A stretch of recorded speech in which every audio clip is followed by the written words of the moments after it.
Bro, my homie Real Ray Sanchez told me like some crazy shit went down and I needed to interview you.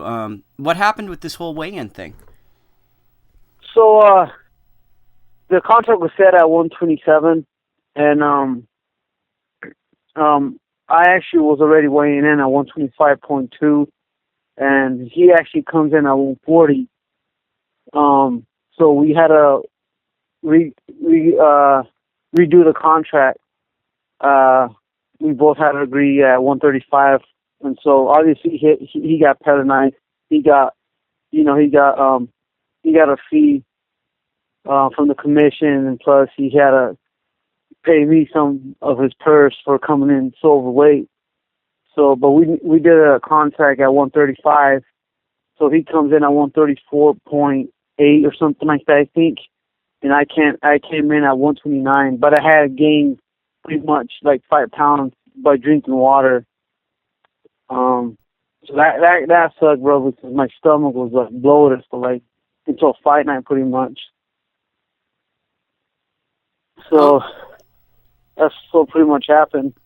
Damn, that's pretty intense. And the guy you fought is the guy that most boxing fans would know as the guy that beat Rafa Marquez in his comeback, right? Yeah.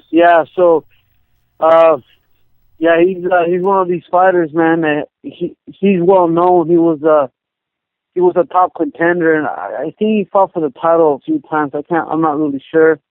But I know he was a top contender, and he's the one that knocked out Marquez, pretty much put him into retirement for good. And I knew he was one of those fighters that he just comes forward on stop.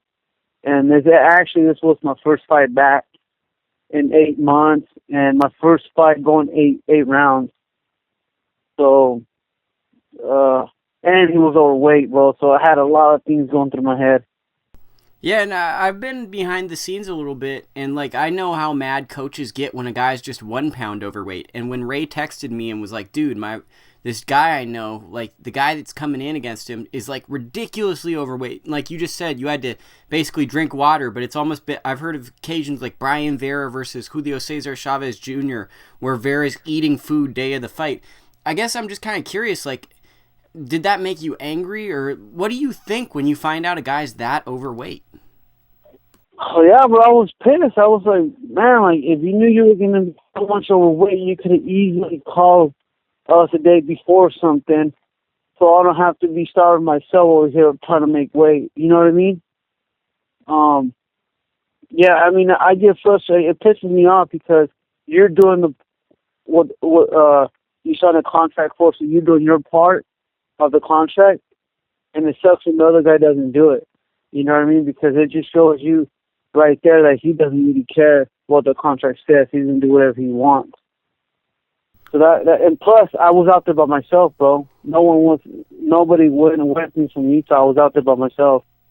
So I take it like maybe he took you a little bit lightly. He looked at your record, and I look at your record, and you had a loss and a draw coming into this fight. It kind of feels like he was disrespecting you a bit.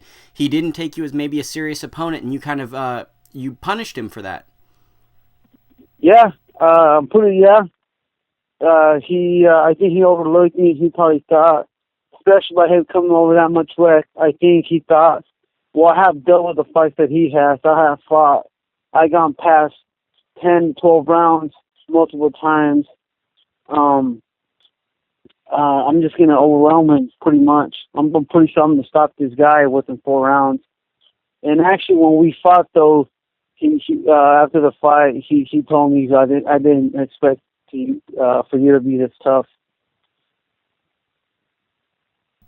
So for those that didn't get to see the fight, explain how the fight played out and break down how you had so much success in the fight. Well, so going into the fight, I mean, normally I never watch videos on my opponents. It's just not my thing. Like if I do watch a video, I'll just watch a quick glimpse, like maybe 10 or 20 seconds, so I can kind of get a feel how he kind of fights. I knew he's an aggressive fighter. I knew he just once he gets you on the ropes, he'll just take off with he'll just unload punches. So what I did, my game plan was just to box him. Once I saw I was close to the ropes, I wanted to hit him with a quick combination and pivot to the left or right. I was just making sure I wasn't going to be on the ropes. That was pretty much my game plan, just box him through the whole 8 rounds. And I take it you probably had to pick up like a corner there. You said no one was from Utah came with you. So did you actually have to like find a corner that was working another person's corner to corner you? Yeah, pretty much. There's this guy I've been working with. He's he's like a matchmaker. He's been giving me the fights. Let's say my last 2 fights. And he's actually from California, so he actually found a guy out there to work my corner, and that was the first time I ever met him. So that's how I went. That's how I went down. I'm just gonna throw out a crazy thing because I'm gonna wonder if I know the guy. Is the guy's first name Andy? No, it's not. Oh, okay. I was just wondering if that was it, but yeah. Okay. So what's next for you? Because I feel like this is one of those fights where you get an upset win over a named guy. The guy has a crazy story going into it. You're basically by yourself. This is an opportunity for you to get maybe on the big stage. Where would you like to go from here? Oh, you know what? So I guess that promotion company, they want to sign me now. They're called a Thompson Boxing Promotion. I guess they were really impressed with my fight last night, and I guess they want to sign me. So it's pretty cool. Everyone out there spoke highly of me, and they can't wait to have me back there. They said they want me back there in July, and they wanted me to sign a contract with them. So it's pretty cool. But they know I'm going to go on vacation. They know I'm on vacation actually right now, because I told them I'm going to be on vacation this week coming up. I'm going to be in Washington, and they're like, we're going to get a hold of you right after your vacation. We don't want to bother you until then. I was like, that's cool. Well, that's really cool because boxing's really about opportunities, right? And it just sounds like you seized an opportunity and now you're getting a new opportunity. Yeah. So my final question is, what is it like being a Utah fighter? Because I've never been to Utah, but I know that they have a kind of a famous MMA kind of gym. But I haven't heard about a lot of fighters coming from Utah, but I'm sure there are some really good Utah fighters. So I'm just kind of curious, what's the boxing culture like in Utah? You know what? It's kind of hard to say because it's not. You don't really hear about a lot of good fights from Utah going out and to win fights. You know what I mean? So it's really rare for someone from Utah to go out there and win. If anything, if a Utah fighter goes out, they're pretty much being used for pretty much as a piece of meat. If that makes sense. They're coming in as the opponent. They're the guy that's supposed to lose. Opponent, yeah. They're coming, as a no threat. But I mean, personally, I like being from Utah just because of the fact that I kind of like being an underdog. You know what I mean? I like being an underdog. I like going out there and shocking people, surprising people with my skills. Because the first thing people, when they hear me, they're, oh, he's from Utah, oh, this guy's sucks. You know what I mean? He's not going to be very good.